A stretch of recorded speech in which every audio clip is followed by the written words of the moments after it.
Donostia euskararen hiria deitutakoa eta egia da bera hiribururik euskaldunena. Eta egoera soziolinguistikoa ez da guk nahiko genukeen bezain ona. Denok dakigu, uda hontan izan dira azkeneko inkesta soziolinguistikoak esan dugunaren arabera Donostian bertan euskararen erabilera 2 puntu jaitsi ditu eta horri guztiari aurre egin behar diogu. Guk udal gobernu gisa hizkuntza politikan Donostian ardura dugu eta ondoren aipatuko dizuet saiatuko naiz behintzat zein den gure hizkuntza politika. Bi norabideetan lantzen dugu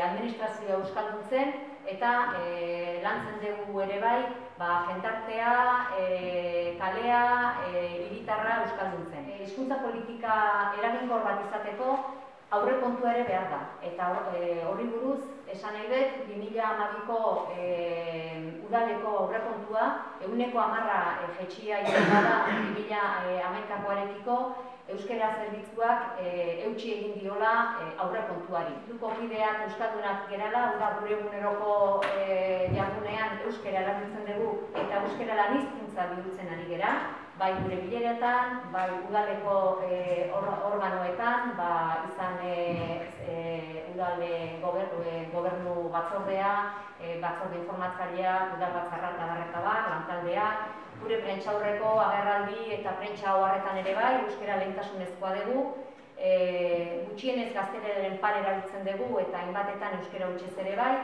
eta euskararen kalitatea bera ere bermatu egiten dugu. Amaitzeko, hasieran egin dudan zerbait erreferentzia, aipatu dudan zerbait erreferentzia egin nahi diot. Esan dut euskara nazio izaera duela, eta horrexegatik euskararen normalizazioaren eskumena ere Eusko Jaurlaritzarena dela pentsatzen dugu. Gainerako administrazioak ere ardura dugu, ez dugu saihestu behar, baina euskararen legeak 30 urte bete dituen honetan, iruditzen zaigu agortua dagoela hori eta ausartak izan behar dugula eta beste pauso bat gehiago eman behar dugula euskararen normalizatzearen alde. Hizkuntza bizirik da, hiztunik badu. Ikasia bada, maitalerik badu. Irakatsia bada, erakarrumenik badu. Bizia bada. Euskarak baldintza horiek guztiak bete dituelako iraundu.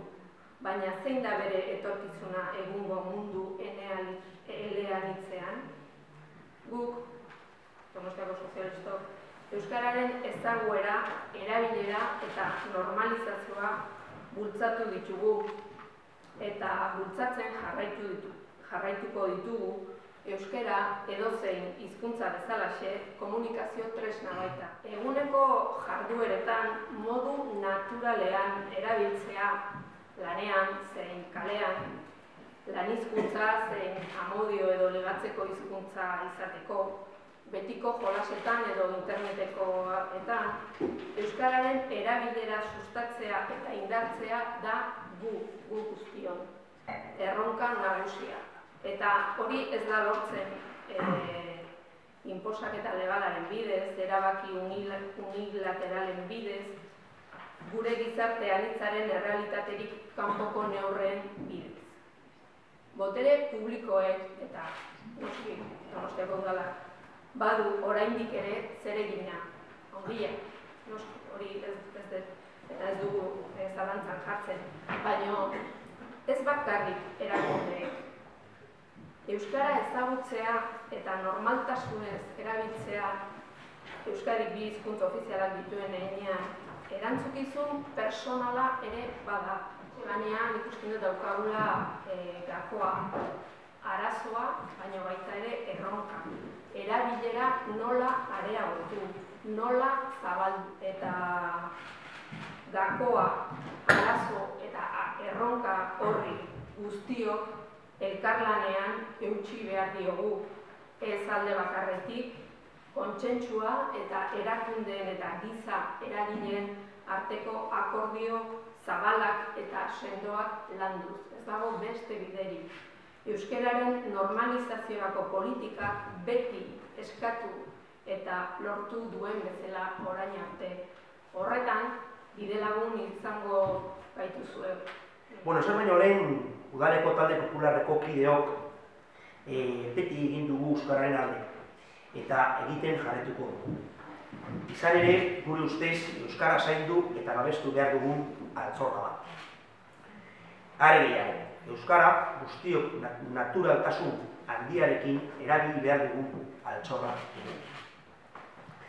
Era berean, naiz eta maila inguru honetako gaia hizkuntz politikan izan, hasieratik bereiztu behar ditugu bi kontzeptu horiek. Ez dugu nahastu behar hizkuntza politikariekin. Izan ere, baldin eta bi kontzeptuak nahazten baditugu, euskara alderdikeriaz erabiliko.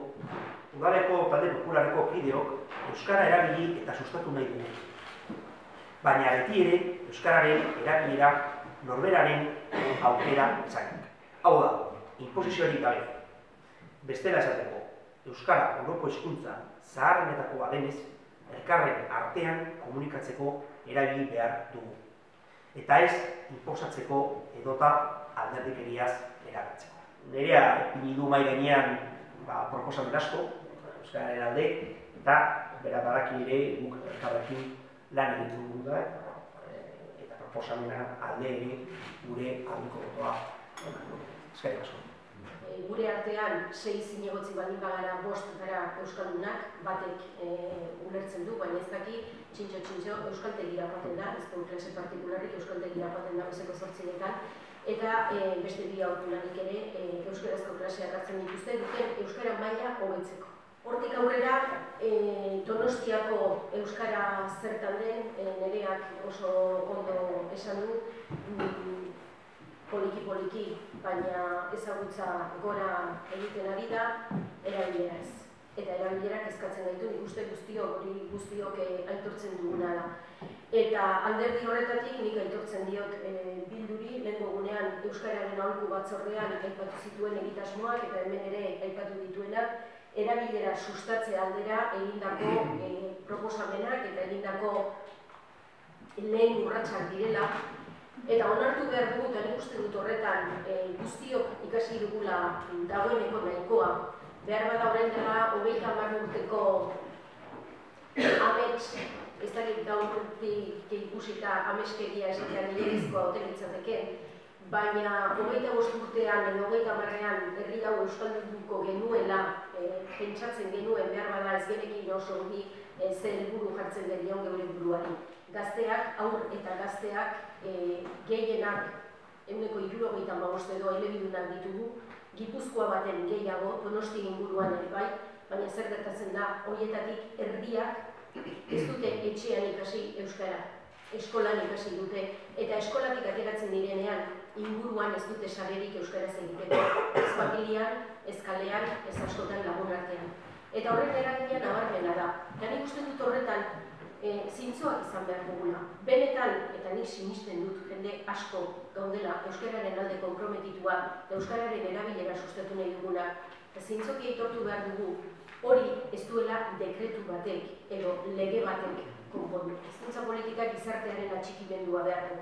Alderdi politikoen adostasuna, baina gizartearen atxikimendua. Eta edozein hizkuntza politikak gizartearen erritmoari jarraitu beharko dio. Administrazioaren eragina herriaginteen ardura izango da aitzindari izatea, bidea markatzea, baina benetako erritmoa gizartean markatzen duena izango da. Eta horretan guztion erantzukizuna izango da.